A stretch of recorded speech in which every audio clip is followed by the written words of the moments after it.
aí algumas modificações que vêm ocorrendo. É uma área de ocupação antiga, né, caracterizada basicamente por pesca, extrativismo e a criação de animais, gado, desde há 300 anos, já quase 200. Mas você tem o gado cada vez aumentando mais, a pesca predatória cada vez aumentando mais, apesar da estratégia de controle por parte do próprio governo, né? E claro que a caça diminuindo, isso implica o crescimento do artesanato, da produção. Então, uma cerâmica que corresponde à cerâmica colonial. E você tem uma situação de precariedade, né? Você tem ele se deslocando cada vez mais, né? Cada vez menos lugares para ir, para ocupar, né? O aumento do preço da farinha, menos possibilidade de fazer roça também, mais pesca predatória e garapés mais secos e grandes temporais. Né? Uma situação de precariedade, cada vez eles sobem mais as casas, dizendo que eles não têm para onde ir, né? E você tem realmente a crise desse modelo de adaptabilidade. Você tem relações sociais de fundo conflituoso, em disputas pela apropriação territorial e cultural dos recursos ambientais.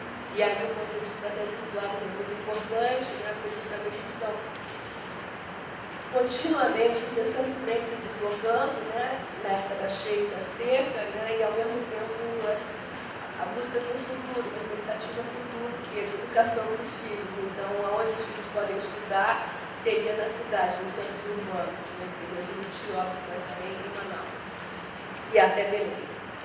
Então, você tem... Então, justamente nessa dificuldade desse processo de assentamento, porque foi prometido já o georreferenciamento que não aconteceu, porque, claro, eu acho que a pressão dos fazendeiros, pressões políticas, né? Então, você tem essa ingenuidade que estava camuflada, na medida que, como sindicalizados, eles não apresentavam a reivindicação indígena, porque eles queriam o reconhecimento da apropriação familiar e do uso comum das terras, e, ao mesmo tempo, essa identidade passa a emergir, né? Então, um depoimento que eu já ouvi em Tefé, ou no Chicuna, né, que chamam a gente de caboclo e a gente mesmo se chama de caboclo, mas acho que somos e evoluímos com fundo de índio. Aqui a maioria vive como índio, da caça e da pesca, faz artesanato. Hoje vemos os índios na televisão e sabemos que somos muito parecidos com eles. Então, você tem aí... realmente a questão do rastro é incrível, né? Porque muitos depoimentos, eu soube com a Edna e com a Eliane Cantarino, realmente muitos depoimentos remontam à cabanagem, que é um processo dos anos 1840, né? E que houve grande parte, etnias inteiras foram dizimadas, mas que e pelas forças das armas portuguesas, e que você vê aí a emergência dessa memória nos dias de hoje, né? Da cabanagem e, ao mesmo tempo, essa percepção de que a cabanagem também era um movimento hierárquico, né, que era um veículo de construção de identidades regionais, e foi apropriada pelas elites. Hoje, apropriada a própria identidade paraense, ela se constitui com base nessa memória da cabanagem. Mas, ao mesmo tempo, essa identidade, essa memória, você tem uma memória subterrânea que é incentivada aí pelas ONGs, por pessoas comprometidas com os movimentos sociais, né, e que implica essa reafirmação desses movimentos, aí, nesse caso, da Água Fria de Cima dos quilombolas. Então, você tem a memória dos avós e bisavós que fugiram para lutar com os cabanos, que eventualmente morreram, né? E aí, o que é interessante é que você tem uma serra atrás dessa área da Água Fria de Cima, que é uma área que eles vivem em cabanas, e eu até perguntei para o líder lá, né, local, se era cabana, que chamava, não, nós chamamos nossas casas de cabanas. Eles se identificam como cabanos, né? E que eram territórios de refúgio, e eles fugiram de fazendas onde eles eram escravizados e casaram com índios, né? E, ao mesmo tempo, eles acabaram sendo subordinados por grupos de clientela aos comerciantes e até aos vizinhos, né? Mas negociaram o terreno com o antigo proprietário e ocuparam atualmente 100 hectares de terra. E atrás fica a serra, né? E justamente você tem uma serra que para ele ser vista como encantada. Aí eu tinha uma foto da serra que eu focalizei todo o Lago Grande, eu consegui fotografar. E então é um território identitário ambiental, e ao mesmo tempo que eles evocam eventos extraordinários como explosões bienais. Então eles falam justamente do rastro de uma onça pintada, rastro de um cavalo, rastro de um búfalo, e eles falam de pegadas, né? E para mim, são rastros discursivos dessa questão da sobrevivência, do refúgio, né? A serra como um lugar de refúgio. E que hoje ele é inacessível, e o próprio morador, que ele não é sindicalizado, ele proibiu a entrada, cercou, dá uma mata fechada, e para eles é vista como uma reserva ambiental, que é rodeada por lagos subaquáticos, imaginários, mas que tem relação em termos geológicos com os lençóis freáticos, e que é cobiçada pela Alcoa e que eles recusaram. Recusaram, inclusive, houve uma audiência da FEAG, a Federação das Associações, com a Alcoa, e a Alcoa, afinal, não compareceu à audiência. Mas eles estão nesse processo que foi recusada a entrada da Alcoa, eles não aceitam divisão de recursos, porque eles acham justamente que a água vai ser contaminada, inclusive isso, que é um local identitário que é encantado, né? Está na nascente dos lençóis freáticos, né? E você está relacionado ao Igarapé, que é uma fonte de água, né? Você tem relatos desse Igarapé sobre cobras, jacarés, cabeças, cavalos marinhos encantados, e que está sendo ameaçado pela erosão, pelo desmatamento, e que a água está diminuindo.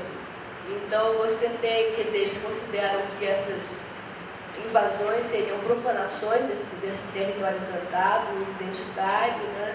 E porque isso implicaria a exploração dos recursos ambientais que provocariam os seres encantados que conosco, porque olha a profundidade das águas.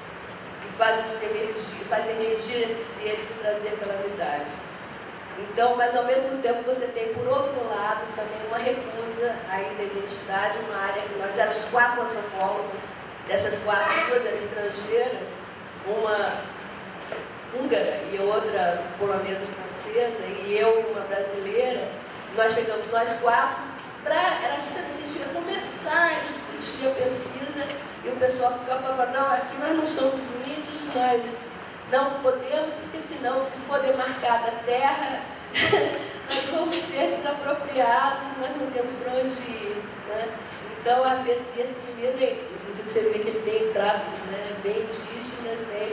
Ele estava completamente em dúvida, afinal de contas, o que ele era, né? Porque muitos queriam afirmar e outros não, né? E, então, aí tem toda uma comparação muito interessante com as áreas de Ticuna, porque Ticuna também tem serras, montanhas, que para eles são encantadas, para eles começou o mundo das serras, que são também locais de refúgio, né?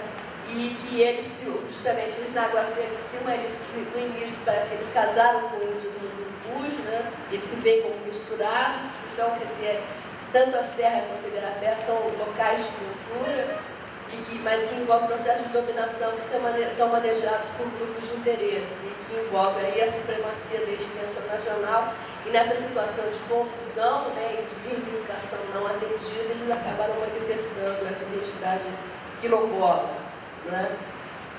E é interessante porque eles se dizem, é interessante aqui uma homenagem também ao João Monteiro, né? Eles se dizem filhos da terra, né?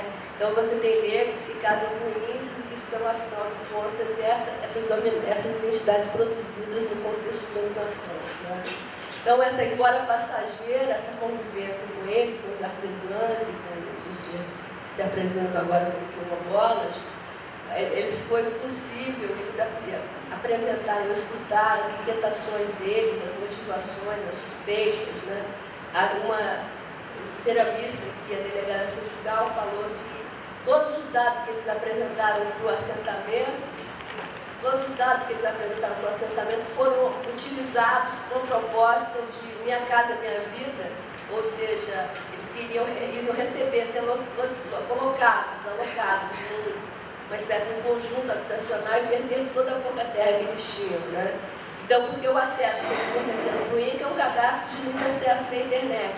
E os próprios pesquisadores que estão fazendo a modelagem utilizam esse cadastro, né? Então, quer dizer, com essa inquietação, ela está expondo a própria inquietação dela com a pesquisa, até onde que a pesquisa vai levar, né? Claro que são equipes franco-brasileiras, do IRB, claro, talvez possivelmente sejam as melhores intenções, mas claro que tem por trás, né, um desvelamento, um descobrimento, né, de recursos econômicos, minerais, né, que implica aí dentro do processo de dominação, né?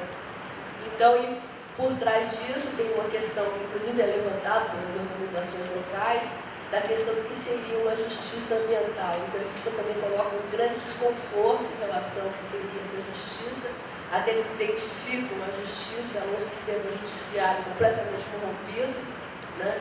E também se inquietam e se angustiam com propostas de controle ambiental que são de cima para baixo, e afinal de contas, o controle é imposto a eles, mas não é imposto aos fazendeiros, né? E, inclusive, apresentam desconfianças face até às motivações da nossa pesquisa histórica e cultural, embora eles estejam também compartilhando e aceitando, dialogar, discutir, expor, né? Assim, essa preocupação deles em reavivar e reinventar esse passado, né? Então, eles mostraram também muito interessados com o registro geográfico. Infelizmente, eu não tinha o cinegrafista nem podia, porque a equipe já é grande, né? Tem os hidrólogos, o pessoal fazendo a modelagem. E eu registrei com a minha câmera, teve alguns problemas no registro, espero poder voltar, porque são narrativas interessantíssimas, né? E desses depoimentos deles, né? E justamente também uma relação de intimidade, de amizade, embora passageira e temporária, né? Fiquei completamente fascinada pela riqueza, né? dos depoimentos que eles apresentaram sobre essa historicidade tão rica, né? E para completar, né, uma ilustração dessas inquietações, essa daí seria um lugar em que eles viviam, né? E nós, quando essa foto é da época, agora, de setembro, poucos dias atrás eu cheguei do campo, e eles esperavam que já estivesse secando, mas está tão cheio quanto estava enchendo em março.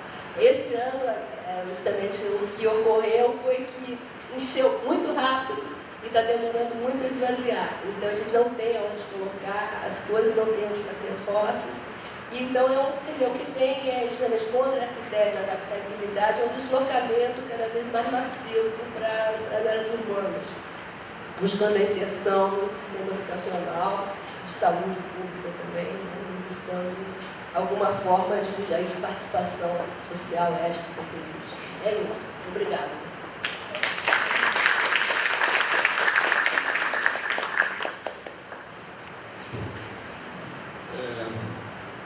Eu acho que, falando por último, naturalmente me vem a tentação de fazer alguns paralelos também com essas duas apresentações e também